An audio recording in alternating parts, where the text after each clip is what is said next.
জানো আজ রাতের ডিনারে বানাবো একটা স্পেশাল জিনিস, যেটা আমি রুটি দিয়ে জীবনে কখনো খাইনি। সত্যি বলছি, জীবনে কখনোই খাইনি। হয়তো সিম্পল দেখতে, কিন্তু বিশ্বাস করবে না, খুব টেস্টি। তার আগে দেখো, সকালটা শুরু করি সবুজ প্রকৃতি দিয়ে। তোমরা কেমন আছো? আশা করছি ভালো আছো, সুস্থ আছো সবাই। চলো আজকে শুরু করছি নতুন গল্প।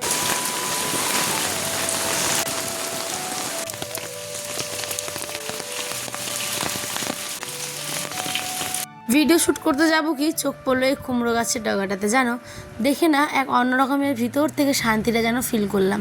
বৃষ্টির পর এই গাছগুলো কেমন বাঁচার আশায় যেন সবুজ হয়ে ওঠে, তাই না?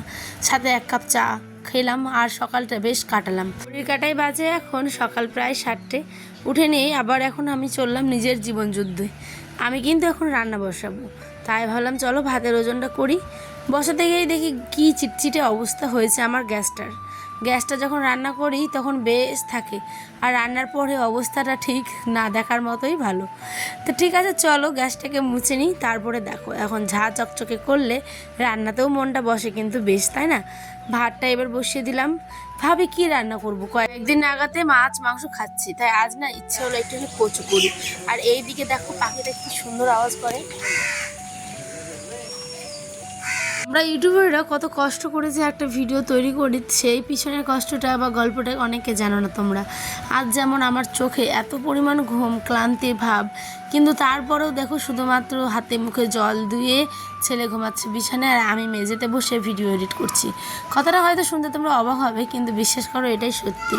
তো কি করা যায় বলো, প্রত্যেকটা জীবনেই কষ্ট আছে, কষ্ট ছাড়া কোনো কেষ্ট লাগার পাওয়া যায় না। আমি এটাতেই বিশ্বাসী, জানো। এখানে আমার কিছু করলা ছিল, ভাবলাম এগুলোকেও ভাজা করি, বেশ ভালো লাগবে খেতে। রান্না করতে করতে কত কাজ করি আর কত কিছু মনে পড়ে। যতটুকু পারি তোমাদের সাথে রিলসের মাধ্যমে লাইভ করে, প্লাস হচ্ছে ভিডিও করে তোমাদের সাথে শেয়ার করার চেষ্টা করি। দিন দিন কত সময় চলে যাচ্ছে দেখতে দেখতে, তাই না? সেই ছোট্ট আয়নটা আজ কত বড় হয়ে গেল, আর আরও কত বড় হবে চোখের নিমিষে। এই দিনগুলো শুধুমাত্র চলেই যায়, কিন্তু স্মৃতি হয়ে থেকে যায় আমার এই যে ইউটিউবের জার্নিতে। এখানে আমার এত এত ফ্যামিলি, সত্যি কথা বলতে তোমাদের এত পেয়েছি আমি, ভালোবাসার মানুষ, যে আমি না তোমাদের হারাতেও ভয় করি, জানো।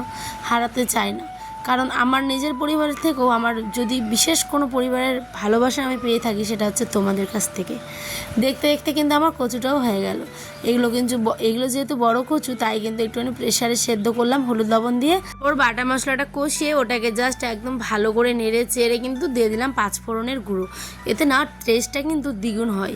তারপরে আসলাম আয়রনের জন্য ম্যাগি কিনতে, কারণ ছেলে আমার ঘুম থেকে উঠে বায়না ধরেছে, মাম্মা ম্যাগি খাবো। সাইড আর এই যে দেখো, এখানে ম্যাগি নিব এখন আমরা।